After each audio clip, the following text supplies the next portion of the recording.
señalando que no voy a hacer un discurso político, quiero hacer un discurso técnico y más bien propuestas de observaciones al proyecto de ley. Y voy a dividir en dos partes mi intervención. La primera, iniciar señalando que, compañeros y compañeras, pueblo ecuatoriano, la protección integral de nuestros niños, niñas y adolescentes, sin lugar a duda, es una tarea de todos y de todas. Y ahí tenemos que marcar nuevamente esa triple responsabilidad que siempre hemos señalado: el Estado, la sociedad y la familia. Pero adicionalmente, la protección integral tiene varias fases: la prevención, la atención y la reparación. En este sentido, el Ecuador es un Estado constitucional de derechos y justicia, aquel en que encarga a la Asamblea Nacional la potestad de adecuar de manera formal y material la legislación para garantizar el efectivo goce de los derechos, en lo que se denomina garantías normativas. Es decir, compañeros y compañeras asambleístas, estamos obligados, no es un favor que le estamos haciendo a nadie, estamos obligados a garantizar en nuestras acciones derechos constitucionales y ser quienes tutelemos esas garantías normativas. Quiero darles unos datos simplemente como preámbulo a pasar a presentar mis observaciones técnicas. Primero, los niños, niñas y adolescentes constituyen el 35% de la población del país. De ellos, el 70% vive en ciudades. La mitad de los niños y adolescentes, el 50% en la costa. La Amazonía es el lugar donde menos niños, niñas y adolescentes viven, o sea, el 7%, y la gran parte de niñez y adolescencia es mestiza, indígena, afro y montubia. Compañeros y compañeras, quiero adicionalmente alarmarles un poco más. Los datos que se han dado aquí, si nosotros nos ponemos a comparar, son datos difusos. No existe un dato oficial que sea el que nosotros podamos acudir para que, en ausencia de la política pública como es en este momento, podamos darle respuesta a la problemática de niños, niñas, adolescentes y jóvenes. La semana anterior, en la comisión que trata los temas de niños, niñas y adolescentes, tuvimos la concurrencia, porque estamos haciendo el seguimiento de los 10 informes de la Comisión AMPETRA del Ministerio de Salud, y quiero darles de estos datos, del Ministerio de Educación, y quiero darles de estos datos que son de la semana anterior, que comprenden el periodo enero 2014 al 31 de mayo del 2019. Ustedes habrán escuchado los datos que daban los compañeros de acuerdo a la información de AMPETRA, que son más o menos 780 casos que estaban determinados o denunciados hasta el año 2017. Compañeros, al año 2019, 7.977 denuncias recetadas a través del Sistema de Educación Nacional, solo de denuncias.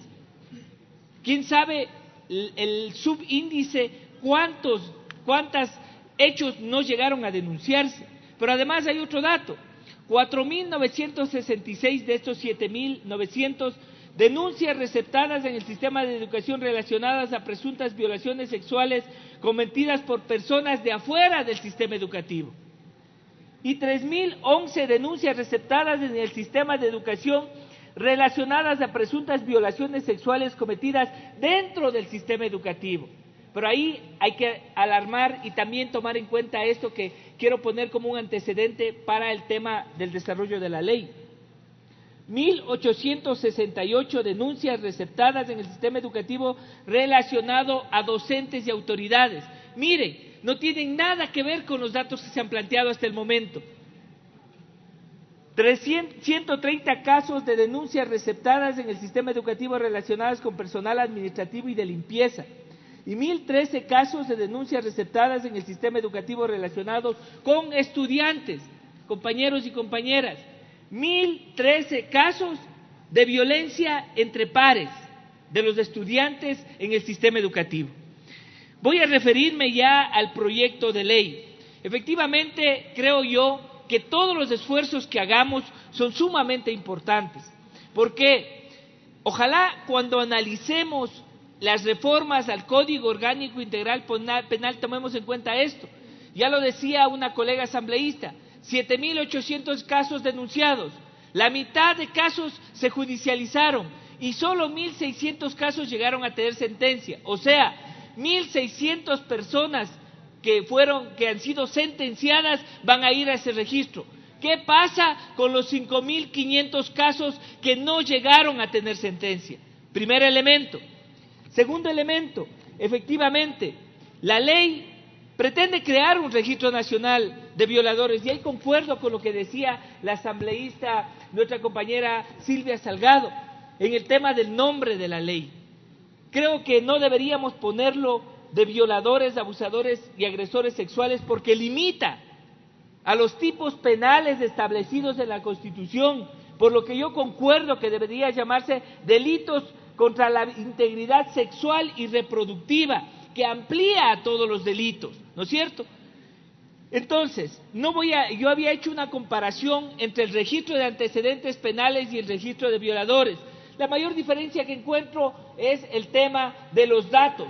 Hay menos datos que se va a consignar en el registro de violadores, por eso creo que hay que revisar también los datos y los elementos que tenía el registro de antecedentes penales. En este caso eran 12, el de registro de este proyecto de ley suman 9.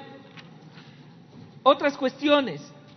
Quiero señalarles que hay una contradicción y tenemos que manejar adecuadamente los términos.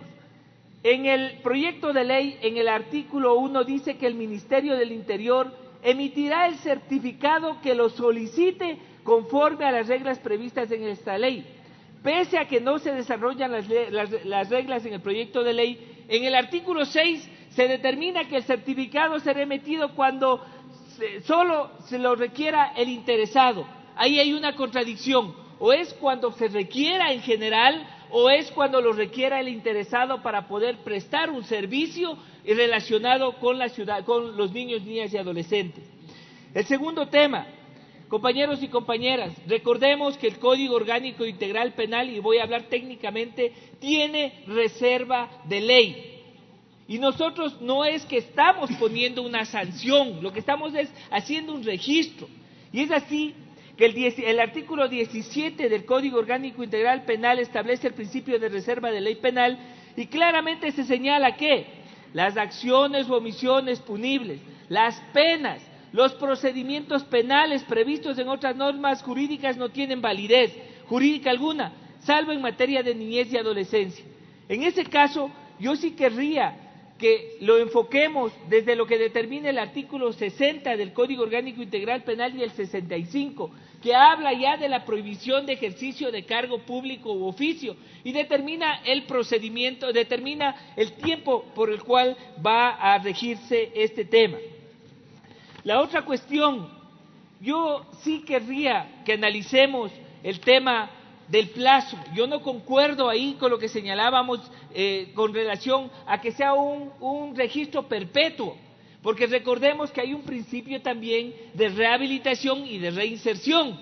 Entonces, aquí se ha determinado un plazo para que permanezca en ese registro. Efectivamente, yo había señalado que ese registro debería servir para dar una información y que las personas que van a hacer la contratación, o sea, los rectores y el personal administrativo de las unidades educativas, tomen en cuenta el registro para contratar, mas no como una pena adicional, que lo que haríamos es determinar una pena perpetua, con una prohibición perpetua. Ahí habría que hacer un análisis en relación a lo señalado. Pero yo quiero hacer 2 puntualizaciones nada más. Había planteado la posibilidad de que haya una cláusula de confidencialidad de la persona que maneja, porque una cosa es que haya un registro de antecedentes donde todo el mundo puede ingresar y con esa información se pueda hacer cualquier situación, y otra que cumpla con el objetivo planteado en la ley. Pero adicionalmente, en el artículo 7 creo que debe incluirse el tema, porque se está haciendo una restricción a las unidades educativas de instituciones de derecho público o privada. El 345 de la Constitución habla de las públicas, de las fiscomisionales y de las privadas. Yo creo que ahí debemos también corregir e incluir a las fiscomisionales porque así lo determina la Constitución de la República.